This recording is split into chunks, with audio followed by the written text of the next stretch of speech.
અલ્પેશની અલ્પેશભાઈ એ છે તો આ બાજુ લે હું પછી જોઉં ચાલુ કરી દઉં. આમ આદમી પાર્ટીના રાષ્ટ્રીય સંગઠન મહામંત્રી ગુજરાતના પ્રભારી સાંસદ ડોક્ટર સંદીપ પાટીલ વડોદરા એરપોર્ટ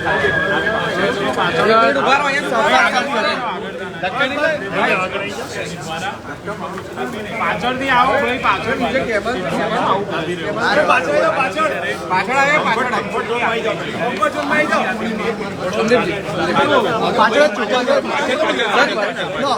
आए हैं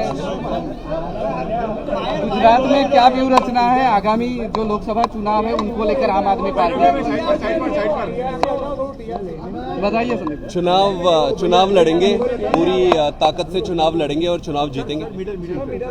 सर किस तरह की व्यू रचना होगी, क्योंकि भारतीय जनता पार्टी कह रही है कि पूरी 26 में से 26 सीटें लोकसभा की वही गुजरात में जीतेंगी, तो इनको फिर चुनाव बंद करा देने चाहिए अगर इतना पता ही है तो।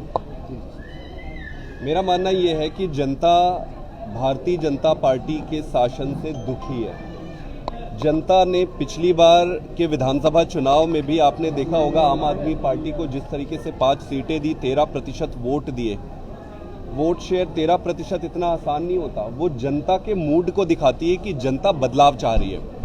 अब ये आम आदमी पार्टी पूरी ताकत से इसको आने वाले चुनावों में और मजबूती से लड़ेगी और आप जितने मजबूत होते जाओगे जनता अपना आशीर्वाद उतना देते जाएगी। अभी लोकसभा का जो चुनाव है हम इंडिया अलायंस में है, चूंकि इंडिया अलायंस में है तो हम इंडिया अलायंस के साथ जाकर ये चुनाव लड़ेंगे लोकसभा का और नतीजे अच्छे आएंगे। सर अलायंस की बात करें भरूच में और भावनगर में क्यों उम्मीदवार डिक्लेयर करने की बात है, तो फिर तो रहेगा नहीं गठबंधन कैसे रहेगा? देखिए कल मैंने प्रेस कॉन्फ्रेंस किया था और वो भारी मन से किया था, क्योंकि आपके पास अगर आपको चुनाव जीतना है तो समय बहुत महत्वपूर्ण होता है और आपको आगे आगे से समय रहते कैंडिडेट अनाउंस करना पड़ेगा, समय रहते अपनी स्ट्रैटेजीज बनानी पड़ेगी, समय रहते प्रचार करने पड़ेगा। तो मेरे ख्याल से काफ़ी लेट हो रहा है और लेट हो रहा है। इसके अलावा जो भरूच की आज की परिस्थिति है, वो भरूच की परिस्थिति में आप देखेंगे तो चैतर भाई वसावा से काफ़ी इमोशनल कनेक्ट है और पूरी वहाँ की जनता चाह रही है, भरूच की जनता चाह रही है, पूरा ट्राइबल बेल्ट चाह रहा है कि चैतर भाई को कैंडिडेट बनाया जाए। हमने ये बात कांग्रेस पार्टी के समक्ष रखी है। मुझे पूरा भरोसा है और मैं उम्मीद करता हूं कि उनको वो स्वीकार करेंगे और चैतर भाई को लेकर इंडिया अलायंस के अंतर्गत भरूच की सीट को लड़ेंगे। वैसे ही भावनगर में भी जो हमारे कैंडिडेट हमने घोषित किया है वो जीते हुए एमएलए हैं। उस पूरे जिले में कांग्रेस पार्टी ने कोई सीट नहीं जीती है, वहाँ पे उस सीट के हिसाब से वो पूरी तरीके से फिट बैठ। बाकी की जो 24 सीटें हैं वो भी अलायंस के तहत लड़ेंगे, उसमें क्या होगा? सारी सीटें अलायंस में जाएंगे। वैसे आप देखेंगे वोट शेयर के हिसाब से तो 1/3 आम आदमी पार्टी को मिलना चाहिए और 2/3 कांग्रेस पार्टी के पास जाना चाहिए। मतलब हम 8 सीट के आसपास हमें लगता है कि हमें आम आदमी पार्टी को मिलनी चाहिए और बाकी की सारी सीटें लगभग 18 कांग्रेस को जानी चाहिए। आपने बात की थी कल की अलायंस में अभी तक एक ही मीटिंग हुई है, तो क्या होगा अलायंस में अगर एक ही मीटिंग? देखिए उस पर अभी ज़्यादा बात करने के बजाय देखना ये चाहिए कि आगे इसको कैसे फ्रूटफुल बनाया जाए और इसको मजबूती से कैसे आगे ले जाए। पंजाब और दिल्ली में जिस तरह से आम आदमी पार्टी ने अनाउंस कर दिया कि वो अकेले लड़ेगी चुनाव, दिल्ली में 1 सीट देने के लिए तैयार है कांग्रेस को, लेकिन कांग्रेस ज़्यादा सीट मांग रही है। इस तरह से पंजाब में भी 13 सीटों पर आम आदमी पार्टी के कैंडिडेट खड़े करने के बाद भगवत मान जी भी कर चुके और वहाँ के जो मौलवी मंदिर वो भी कर चुके। क्या कहेंगे आप? गुजरात में भी कहीं ऐसा ना हो कि 8 सीट आप मांग रहे हो और कांग्रेस उससे कम देगी, तो क्या अलायंस में भी बने रहेंगे आप? नहीं, पहले तो मैं बता दूं कि हम अलायंस में बने रहेंगे। देखिए आज ये अलायंस में हम अपने फ़ायदे के लिए नहीं आए। 1 सीट यहाँ 1 सीट वहाँ वो इम्पोर्टेंट नहीं है, इम्पोर्टेंट जीतना है। हमारा सिर्फ मकसद ये है कि हम ये चुनाव जीते और सारी हमारी स्ट्रैटेजीज और सारे निर्णय उस जीत के तरफ इंगित करें।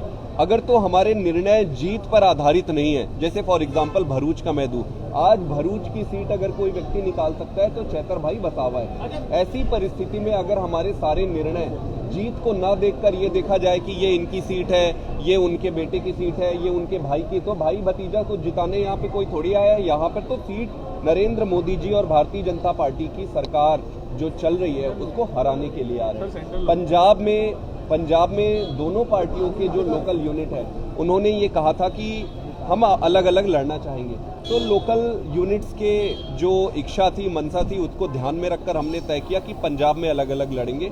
दिल्ली में हम साथ में लड़ रहे हैं, सीट शेयरिंग की बातचीत होनी चाहिए। मैंने कल अपने प्रेस कॉन्फ्रेंस में वही कहा कि बातचीत होती रहेगी तो इस तरीके से बात करने की जरूरत नहीं पड़ेगी। मैं उम्मीद करता हूं कि बातचीत होगी और अच्छे नतीजे निकलेंगे। कांग्रेस को कितनी सीट देंगे दिल्ली में?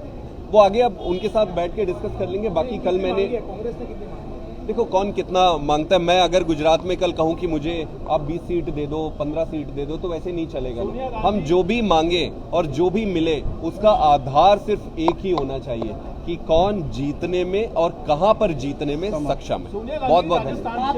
राजस्थान से राज्यसभा में जा रही है अपनी पारंपरिक सीट को छोड़ के, आपका रिएक्शन? नहीं, मैं उनको बधाई दूंगा और वो कांग्रेस पार्टी का प्रेरोगेटिव है किसको कहां से भेज रही है। मैं सुन रहा था कि नड्डा जी को भी ये लोग राज्यसभा से भेज रहे हैं, गुजरात से भेज रहे हैं, तो वो भारतीय जनता पार्टी का प्रेरोगेटिव है कि किसको भेजती है। हम सर, अशोक चौहान महाराष्ट्र में 24 घंटे ही नहीं हुए, अभी राज्यसभा का टिकट दे दिया गया उनको, क्या? ये देश और दुनिया को देखने वाली बात है। मेरे पास कुछ बोलने को बचता नहीं है। आप सारे समझदार हैं, देश देख रही है।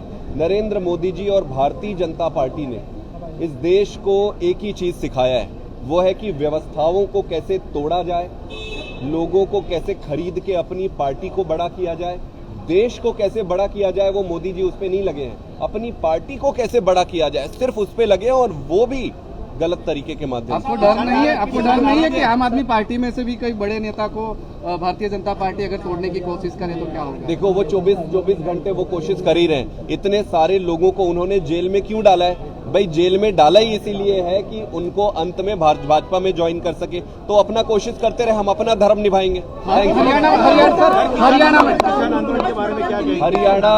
हरियाणा में हम इंतजार कर रहे हैं कि बातचीत का नतीजा निकले। चंडीगढ़ में इंतजार कर रहे हैं बातचीत का नतीजा निकले। इसके साथ साथ दिल्ली में भी हम वेट कर रहे हैं कि बातचीत का नतीजा निकले। सारे नतीजे जल्दी निकले। हम तैयार हैं, इंडिया अलायंस को मजबूत बनाएंगे। भगवान ने हमें जितनी शक्ति, जितना सामर्थ्य दिया है उसको पूरा उपयोग करके। हरियाणा में किसान प्रदर्शन कर रहे हैं, उस पर किसान प्रदर्शन, किसानों के प्रदर्शन को अगर आप देखेंगे कि बहुत ही दुर्भाग्यपूर्ण है। किसानों की मांगों को भाजपा की सरकार ने हामी भरी थी। हामी भरने के बाद फिर वो भूल गए जैसा वो करते हैं। अभी मोदी जी एक नई चीज लेके आए हैं, मोदी की गारंटी। उनको जब समझ नहीं आया तो केजरीवाल की गारंटी से गारंटी, अरे केजरीवाल की गारंटी से गारंटी शब्द चुरा लोगे लेकिन उसकी महत्ता कहां से लाओगे? तो ये पहले भी झूठ बोलते हैं, अभी भी इनके सारे वादे झूठे हैं। किसान अपने हक के लिए मांग कर रहे हैं, पूरे देश का किसान उनके साथ जुड़ा हुआ है। हम सब भी किसानों के साथ।